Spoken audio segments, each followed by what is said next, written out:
Shalom, shalom, bien-aimés dans les seigneurs, na pesibino bote na kombo na Yesu na pokwa lelo, toye pete to sanga na Yesu na lisanga, afin que toye bako kumisa mone na nzombe na culte ya pokwa lelo, avant to ki dekolala culte elengi koloba, toye ko rendre honneur et pas na nzombe, toye ko rendre hommage et pas na nzombe, nzambe oyo abateli biso journée mobimba, nzambe oyo abateli biso banda tobota miti mokolo na lelo, yango nde toye ko rendre hommage epai na ye na pokwa lelo. Bien-aimé dans le Seigneur, sois concentré, zala et zala concentré na pokwa lelo, afin que toyeba ko bondelana ensemble avant ya kokende kolala. Na ebisaki bino ke okoki kokende kolala te ke sanke obosa obondela ete prière ya pokwa ezali na mutu ya bandeko na ngai, ete butu ezali ntango moko malamu te, yango nde esengeli ete toprepare butu malamu, yango nde soki oprepare butu malamu okolala na yo bien. Butu ezali ntango bandeko yaka kofina batu, butu ezali ntango maladi eyaka makasi, butu ezali ntango oyoke batu bakufaka mingi, butu ezali ete ntango monde ya ténèbre ezali koopere mingi. Yango nde bien-aimé dans le Seigneur, on a dit prêter conscience na biso ezali kosala lisusu te, bien-aimé. Yango nde toye na pokwa lelo tosangani na mokanda ya psaume chapitre 133 elobi boye ezali elengi ezali malamu ete bandeko ete tozala lisanga, même si nous sommes na distanciel, mais bien-aimé dans le Seigneur, mais spirituellement nous sommes ensemble, bien-aimé. Yango nde toye na pokwa lelo ete tobondela nzambe tozali ensemble. Yango nde eza na secret mingi na psaume wana, Biblie elobi ete yango nde nzambe ayaka kosopa bénédiction na ye. Ndeko na ngai kokoloba ke non navanda na ngai nakobondela ngai moko, non. Ntango tozali kosangana, ntango bana nzambe basanganaka ezali na makambo mingi elekaka. Yango nde toyebi ete totombola kombo na Yesu na pokwa lelo. Na micro na pokwa lelo ezali wa bino Mote Philippe, yango nde na ye ete tokutana ete tobondela ensemble. Ezali émission te yaya ezali prière nde kota prière, yango nde banda kotika nyonso ozali kosala afin que nzambe amona kiserie na biso. Ndeko na ngai banda ko like video oyo, banda ko partager yango soki ezali mbala ya liboso, soki nano s'abonner te esengeli ete s'abonner, bien-aimé dans le Seigneur, afin que toyeba ensemble kokumisa nzambe ba notification et ko banda koyela yo ntango nyonso totie enseignement en ligne ou bien prière ezali en ligne ou bien quelque chose ezali en ligne, yango nde ekoyeba ko notifier yo, bien-aimé dans le Seigneur.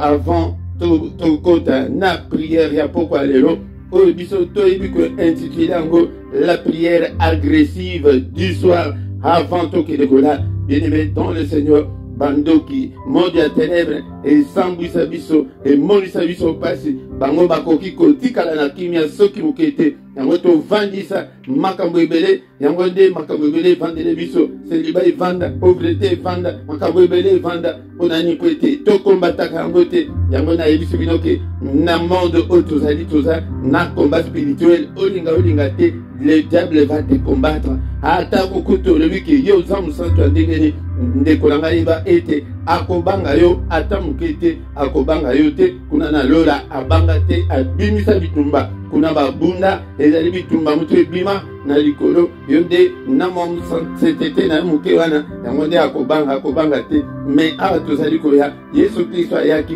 ete aarme biso, yango baarme oyo aye kopesa biso ezali po ete totala yango te, ezali po ete ayebaki ke Seigneur ayebaki ke mutu wana akoyeba kobundisaka biso ntango nyonso. Yango na pokwa lelo tokotanga maloba na nzambe na mokanda ya 2 Corinthiens chapitre 10 tokobanda verset 3 tina 5.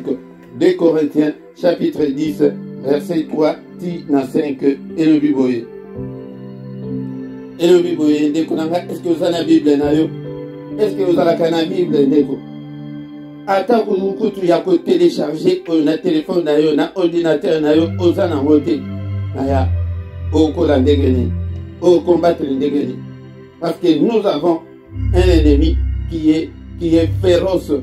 Azali wana liboso na biso azolinga te kitobonga, Azaliko Bunsabiso Tangonyoso.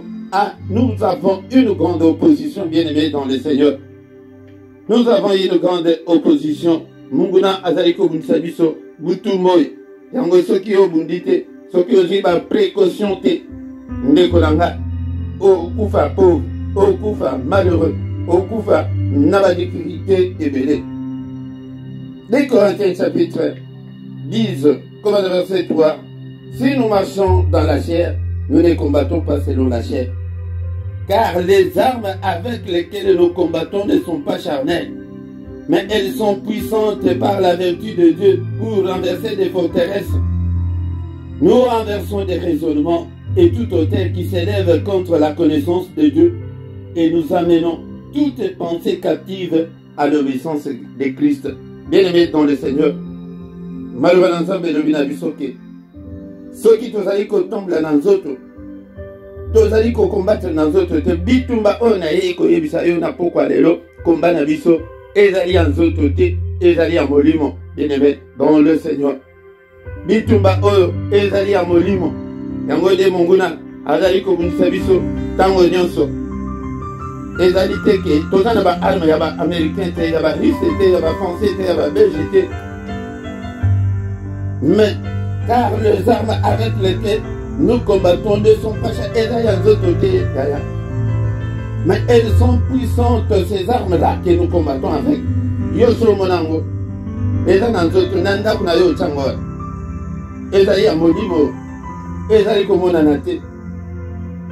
Elles sont puissantes par la vertu de Dieu pour renverser des forteresses. Totika ba forteresse, tozali ko renverser yango te, bien-aimé. Yango des forteresses, il y a célibat et vendela, il y a pauvreté, il y a problème, il y a divorce, il y a dispute, il y a sorcellerie. Totikango, il y a tout oignon, ma principauté, ma domination, esprit méchant dans les lieux célestes, il y a Satan et Moko, ma forteresse. Yango il y a kota na katina vina yo, il y a kanda okoma, ozalaka kanda tilelo.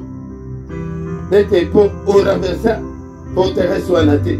Bachela yo antenne ya sorcellerie na kati ya ndako na yo pona ko contrôler yo butumo, mais oyebi na yo te, obundisa yango te, renverser yango te. Et pourtant les armes avec lesquelles nous combattons sont plus puissantes que les armes nucléaires, sont plus puissantes que les armes des Américains et des Russes, sont plus puissantes que les armes de l'OTAN.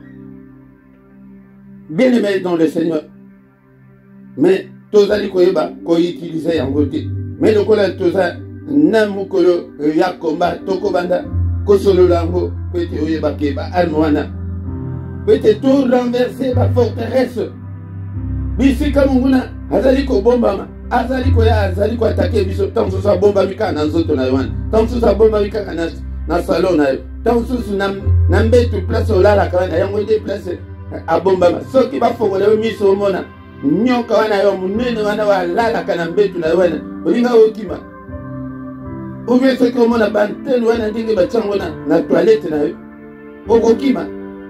Mais pourtant nous avons la force, nous avons les armes les plus sophistiquées ezali na ngambo na biso po ete to renverser ba forteresse nyonso etelemi liboso na biso. Nous renversons les raisonnements et tout autel qui s'élève contre la connaissance de Dieu. Onyonso ezali ko telemela nzambe, onyonso yango nde tobondelaka te, onyonso ezali ko confesser kombo na nzambe te, il faut te renverser yango tokoisa yango tala puissance oyo epesameli biso. Et nous amenons toute pensée captive à l'obéissance de Christ. Ma pensée etikali champ de bataille ya munene oyo diable azali ko combattre biso na pensée po ete ba pensée na biso et ezala focaliser na nzambe te. Munguna azali ko dévier biso na ba pensée okoma na nzoto bozalaka seul impudique te, mais na ba pensée na lo impudique oza méchant na ba pensée. Bien-aimés dans le Seigneur, nous devons combattre toutes ces choses. Mais la première arme, la toute puissante arme, ezali yo na munoko na yo wana. Ezali munoko na yo wana. Yango de o Seigneur ayeko pesa biso makasi wana ke munoko oyo munoko. Bien-aimé dans le Seigneur, ezali spirituel okomona ngote. Yango de il faut osala na attitude ya combat tous les jours. Omoni anomalie moko, négativité moko, ozobundisa ngo. Okoya kokufa lokola pauvre Lazare, akufi na pauvreté, na maladie. Aiba ko combattre te.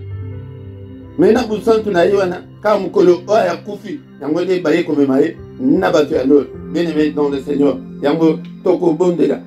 Na pourquoi lelo, na prière agressive ya que tout renverser ba forteresse. Nous devons renverser des forteresses ce soir. Forteresse ni to ezali liboso na yo. Yo de to ibi ba problème na yo. Yango de ba forteresse ezali liboso na yo. Yango arbe ya munene munoko na yo wana.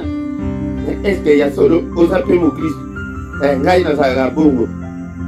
Ya ati na solo bela bana nsambe ba oyo ba bongo na ba oyo ba yamba Yesu na bongo na ba. Mais yo oyo zali na ndoki, yo oyo zali na ntetu, ozana na epoli, ozana na moteur mabeti lelo, itali yo. Makambo etali biso, ya bana biso bana nza. Yango de yaya, yo oyo zamo na nza, ozola la bapongi. Ozotika ba difficulté wana. Et moi no yo, nazo comprendre yete, yaya okotika la pe ko comprendre te. Bundande kota na bitumba. Au nom de Jésus. Ni nango eteleme libala nanga, ni nango eteleme mukanda nanga, ni nango eteleme libala nanga, ni nango eteleme mubali nanga. Il faut tout renverser. Ni nango komike, mubali ona banda ko lingaye, nazo lingaye susute. Moi si ona banda ko lingaye, nazo lingaye susute. Ba forteresse yangwana, il faut que tout renverser yango na parole, na prière. La vie et la mort sont au pouvoir de la langue. Nam mulole mona yoana. Na pourquoi lelo na la kisio l'arme la plus sophistiquée était mutu oyo sandimi Yesu a commis na possession nango. Te soki oza nango mundoko oyo pete toza nango yanzo tote. Yango bien-aimé dans le Seigneur, toko bondela na pourquoi lelo dans la prière agressive. Est-ce que tu es là pour adorer Dieu? Bien-aimé, joie position. Toba du adorer Nzambe. Le Dieu puissant, le Dieu qui vit au siècle des siècles, le Dieu qui nous aime tant. Alléluia, bénissons-le. Lui qui nous a protégés pendant toute la journée. Alléluia, élevons son nom. Bénissons son Saint-Nom. Kombo na Yesu. Yangode kombo sous ses jalito et pesame biso prete biso tobi kanango. Acte des Apôtres chapitre 4 verset 12. Aucun autre nom, aucun. Ni à Bouddha, ni à Dangenda, ni à pape, ni à sango, ni à apôtre mon côté, ni à prophète mon côté. Alléluia. Le seul nom qui nous a été donné, c'est le nom de Jésus. Nous élevons ce nom ce soir, bien-aimés, dans le Seigneur. Élevons le nom de Jésus ce soir. Élevons le nom de Jésus ce soir, bien-aimés, dans le Seigneur. Nous konayo oyo ndekolanga ba prier, esengelo tokisa ba prier na kati na ndako na yo. Ete ba forteresse nyonso ezali kati na ndako na yo ekweza la renverser. Toko renverser yango na pourquoi lelo. Au nom de Jésus. Au nom de Jésus. Bien-aimé dans le Seigneur. Kumisaye, kumisaye. Santo na lola nzambe ya bomo na nga nzambe ozali. Ozali kopesa nga pema na bomo ete nazala na bomo ti lelo. Seigneur notre Dieu, que toute la gloire te revienne, que tout l'honneur te revienne. Tu es le Dieu qui est, qui était, qui va bientôt venir, le Tout-Puissant. En dehors de toi, il n'y a pas de Dieu. En dehors de toi, il n'y a que de pleurs et des grincements de dents. Kumisa Yesu. Tozali kotombola na bandaku na biso, na bomo na biso, na bana na biso, na mabota na biso. Élevons Jésus. Élevons Jésus, Seigneur, tu es digne d'être élevé ce soir. En toi, il n'y a ni changement, ni ombre de variation. Kumisa Yesu, tombola Yesu, na pourquoi lelo, zo tombola e, zo kumisa e, na pourquoi lelo, nzambe munene, nzambe na bomba, nzambe ozali kosala tenga nazala, soki na yo tu papa, nalinga nazala na bomo ete. Merci pour la journée, papa tu as renouvelé ta bonté, na bomo na biso na tongo lelo, yango de ebele to la mukaki na bango ba komiti na pourquoi te. Alléluia, tikete na kumisa yo papa. Alléluia, na sanji lo monene na yo, car la santé vaut mieux que de grandes richesses.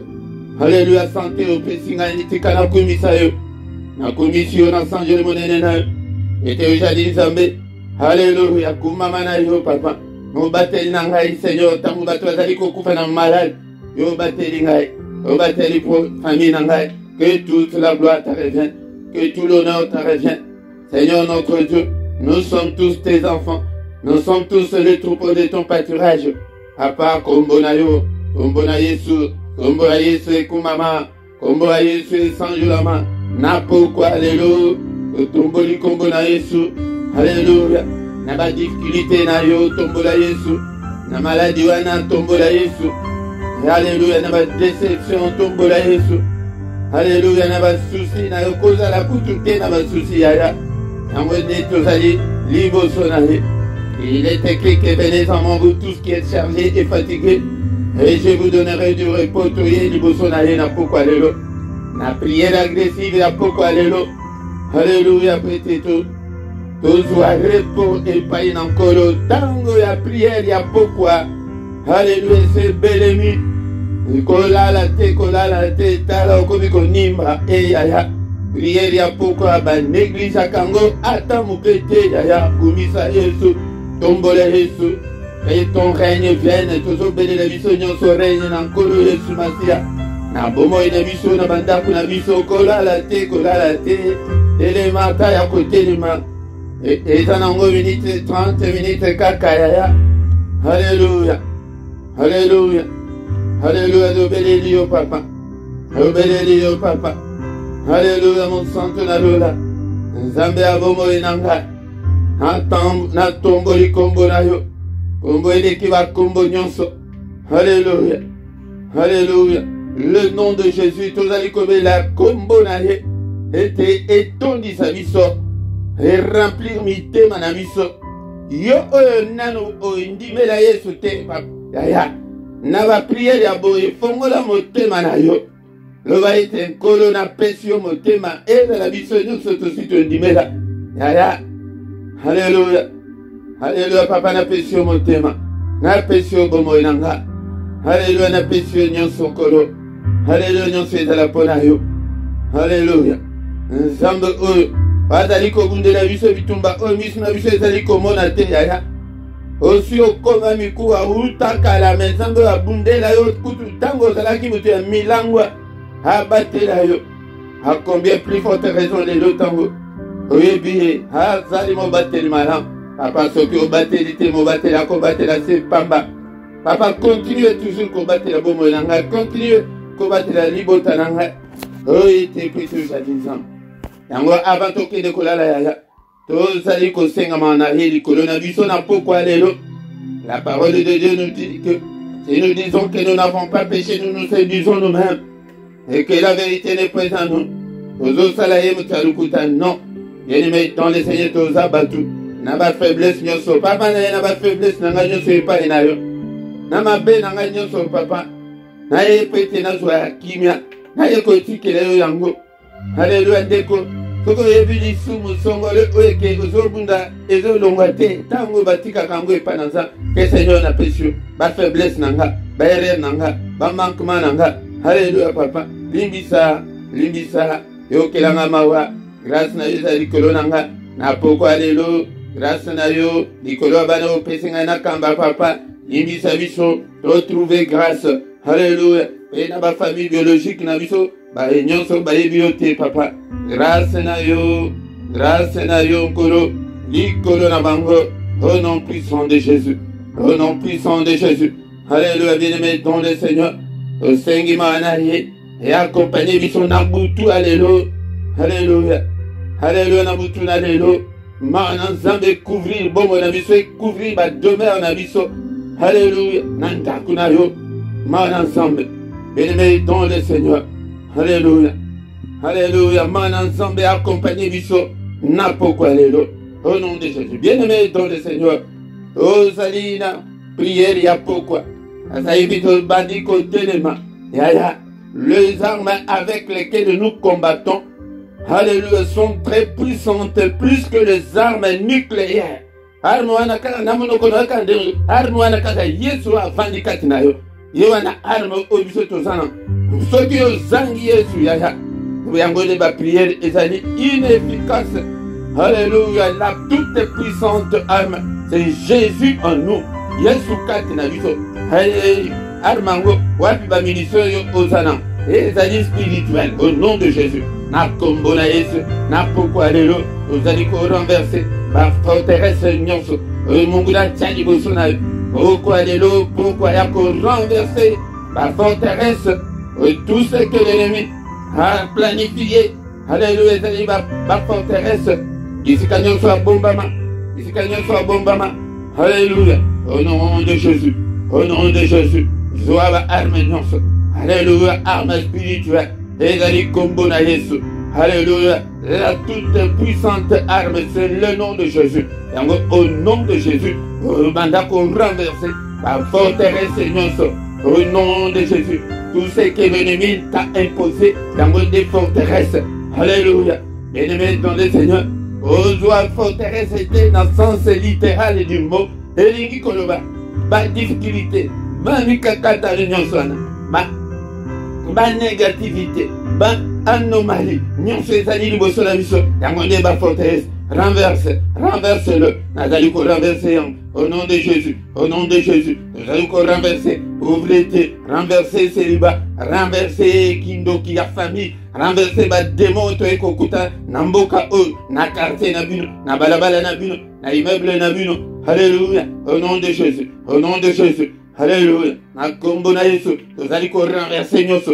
Banyongo, pauvreté, misère, souffrance, blocage, aveuglement spirituel. Alléluia, alléluia. Ozali akokufa matoi na molimo yoka kakutu nzambete. Dans des forteresses, des alliés ignorance. Renverser ignorance. Au nom de Jésus. Monguna koko lingate, kete, yonde uzana connaissance. Alléluia. Yango de ba incompréhension. O ba eko chana libala na yo. Yango bokoma ko betana mitu. Alléluia, ba incompréhension, écoute, ba incompréhension, ba forteresse yango, au nom de Jésus, renverser yango, na poko alléluia, renverser yango, yaya yonde muto yebi, ba forteresse na yo, alléluia, tant yango na kombo nango, au nom de Jésus, alléluia, nous sommes là ce soir pour renverser les tendances, alléluia, yango de toko koko mati le 31 décembre, kakaboye, non, bien-aimé dans le Seigneur, c'est pourquoi nous devons combattre. Alléluia. Ozokate Bible mdemuto elobi ngari en réalité, Bible elobi que les armes avec lesquelles nous combattons, cela veut dire que les combats existent bel et bien. Alléluia, bien-aimé dans le Seigneur, ceux qui ont besoin qu'on combatte et au kokufaka la pauvre Lazare qui dans ces jours de mort, ba benga kuye kombokaka le pauvre Lazare. Bien-aimé dans le Seigneur, moko ya mosali ya nzambe akufa tika bana na pauvreté na nyongo ebele. Bien-aimé parce que le combat n'existe pas. Alléluia. Bien-aimé dans le Seigneur. Téléma, na combat. Boya nyonso wana. Ezali susu nakati esprit. N'esprit na yonde. Yangode le grand combat. Boya nyonso ba pesio. Okomeke. Na monikaka na zomona ndenge ni na kosala te. Non. Révolutionne ton esprit. Alléluia. L'amour qu'a l'esprit. Alléluia. Banako renverser. Ma pensée nyonso négative. Alléluia. Au nom de Jésus. Ma pensée nyonso ezali ko confesser comme on a insulté. Au nom de Jésus. Evanda te kat nanga. Ma pensée nyonso ekoko elanga malade. Ma pensée nyonso yango ndeko renverser yangwana. Ma pensée nyonso impudique. Ma pensée nyonso ezali ya mabe o ekoki ko éloigner yo na sang. Renverser yangona pourquoi lelo. Au nom de Jésus, au nom de Jésus, au nom de Jésus. Bien-aimé, yangonde, tous allez dans le temps de combat. Bien-aimé, dans le Seigneur, toko bandako bundante bongo. Ete ezala na bana. Alléluia, nyonso ezali kosala ete mwana. Azwa délivrance ete mwana abikate. Au nom de Jésus, renversé. Alléluia. Forteresse ya sorcellerie ya famille ezana impact moko ya munene. Alléluia. Renverse ces forteresses. Alléluia, que toutes ces forteresses soient renversées ce soir. Au nom de Jésus, renversez yango. Côté kata mon côté. Alléluia. Oh, forteresse, il y a lien, il y a famille, il y a famille au bango baloa kaite singa de kata na kate. Renversez yango na poko alléluia. Renversez yango. Alléluia. Il y a ba lien d'âme nyonso. Alléluia, na ba ancien partenaire. Alléluia. Liba lien sexuel et zali lien moko. Ya monene we kanga ba tuebele. Yango zo mona ke olingo avancé. Alléluia. Lien wana sexuel. Et kanga yo. Ete osori sans autre. Namo tukutute. Il fallait pas vous sanctionner. Renverser yango. Renverser yango. Au nom de Jésus. Alléluia. C'est la Bible qui nous recommande de renverser toutes ces forteresses. Au Mungunache Liboso. Et l'ingi koloba. Monguna a construit ça, biloko ebele na bongo na yo. Au nom de Jésus, tout ce que l'ennemi a construit dans ma vie, dans mon couple, dans mon foyer, alléluia, dans ma vie, dans mes finances, alléluia, n'est-ce pas, renverser en mon pourquoi, alléluia. Au nom de Jésus, au nom de Jésus, bien-aimé. Oh, bandiko koma, nasuka ya prière na biso, la prière agressive, ya pourquoi, alléluia, alléluia, bien-aimé, dans le Seigneur. Oh, bandiko tika, butu na biso na mamboko na nzambe. Alléluia, de continuer la prière agressive, kola la lisusu kongite, koza la lisusu fainéante, bien-aimé dans le Seigneur, tellement, car munguna, hata ubudisi ete, yako budisa yo, oyo kate kolo ye moko kutu alorike, ils m'ont haï sans cause, yo zole komituna, mena salani, osalani kolo, zete ya mubesu, bazali kosala ebongo, mais combien plus forte raison, miso, zete ya kokauka, alléluia. Au nom de Jésus. Bandako tika butu ona maboko na sami to sali kobela makila couvrir bandako na biso makila au nom de Jésus. Makila na Yesu, il y a la puissance dans le sang, il y a la force dans le sang de Jésus, il y a la victoire dans le sang. Proclame le sang. Makila bandako proclamer et longa makila accompagner et ça la partage na yo. Et longa makila na ponginanga. Ozali ko tremper ba pongi na biso na makila na Yesu. Ozali ko tremper ba conscience na biso na makila na Yesu. Ba inconscience na biso, subconscience na biso. To tremper na makila na Yesu. Corps, âme, esprit, ya moko la moko na makila na Yesu. Bandaku na biso, to tremper na makila. Alléluia. Na porte ya ndako to sopli makila. Banzela nyonso. Au monde ya ténèbres yelaka. Et dans le Seigneur to sopli makila. Alléluia, papa. Yo te mutoloba ke mokote akoya ko troubler pongi na bino. Apa pongi ya mokote ça la troubler na butu, alléluia. Sécurise nos demeures, protège-nous, Seigneur. Alléluia. Kimia na yo ça la na moko la moko. Papa, nous te promettons de te donner toute la gloire. Tango ko la msabiso sur l'obina tongo. Alléluia. Ba programme nyonso bandeko nyonso bazana ba programme ya prière ya jeûne na poko, alléluia. Papa yo de sala na bango elongo. Alléluia, papa. To pamboli yo, Seigneur. To kumisi monene na yo. Wete ujali mon santo. Alléluia. Alléluia. Alléluia. Que le Seigneur Dieu Tout-Puissant vous bénisse et vous garde. Que le Dieu Tout-Puissant fasse luire sa face sur vous et qu'il vous accorde la grâce en abondance. Que le Dieu Tout-Puissant tourne les regards vers toi et qu'il te donne la paix. Il est encore écrit que les yeux de l'Éternel parcourent toute la terre.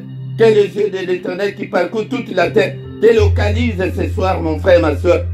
Alléluia, au nom puissant de Jésus. Bika loboko na nzambe tata. Alléluia, to vivre bon nzambe na yo, to vivre monene na yo. N'est-il pas écrit que la main de l'Éternel est élevée et que sa main manifeste sa puissance? Seigneur, manifeste ta puissance. Délivrez moko na moko à côté de prière au na poko, alléluia. Baye ko répondre na appel ya Philippe te, mais baye ko répondre na appel na yo nzambe tata. Alléluia. Kota makamba moko na moko. Hapa ba voile kwe ya na miso moko na moko o déboucher mato na miso to la raté lokola ba pagan. Holo kita na butu la lelo. Holo bela miso au nom de Jésus. Au nom de Jésus. Amen, amen, amen, amen. Bien-aimé dans le Seigneur. Toko minasuka. Il y a programme na miso. Il y a pourquoi alléluia. Est-ce que tu peux acclamer le Seigneur? Acclamons le Seigneur.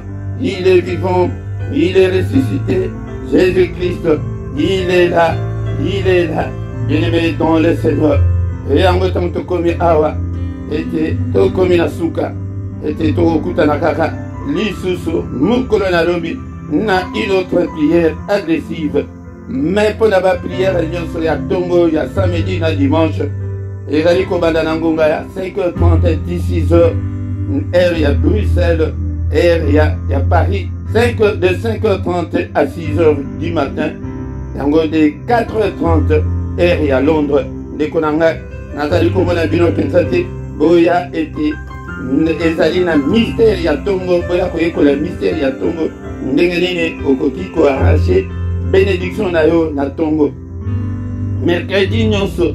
Bien-aimé dans le Seigneur, le combat à 21h, 21h30, nous avons une prière spéciale et kakapona bana. Mais il faut te évacuer.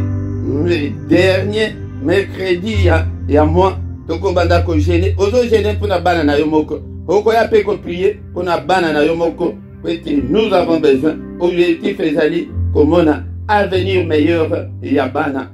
Bien-aimé dans le Seigneur, ceux qui n'ont s'abonné, ya s'abonner na yo était oyeba kozwa ba notification na temps réel. Bien-aimé dans le Seigneur. Yango ceux qui peuvent éviter de gagner ba sabonaka et ba était otunape ndeko ayebi ala kisayo. Bien-aimé dans le Seigneur, benga pe bandeko susu afin que tokoma une grande communauté tokoma et armée moko ya monene ponankolo. Bien-aimé dans le Seigneur, tant tokomi wana tokomi na suka et que osala rapé ba commentaire na yo osala commentaire ceux qui osala témoignage au PCP témoignage et quand sous ces années que mukola misa toana toko banda pe ko bondela naba mabota oki bazanda difficulté ya mabota boya bolobela makambo yondeko bandiko ya bandako yebisa bandeko susu afin que tokoma une grande communauté tant tokomi wana tokomi na suka tokutani susu mukola lobi dans une autre prière agressive du soir avant de se coucher en famille. Amen, amen.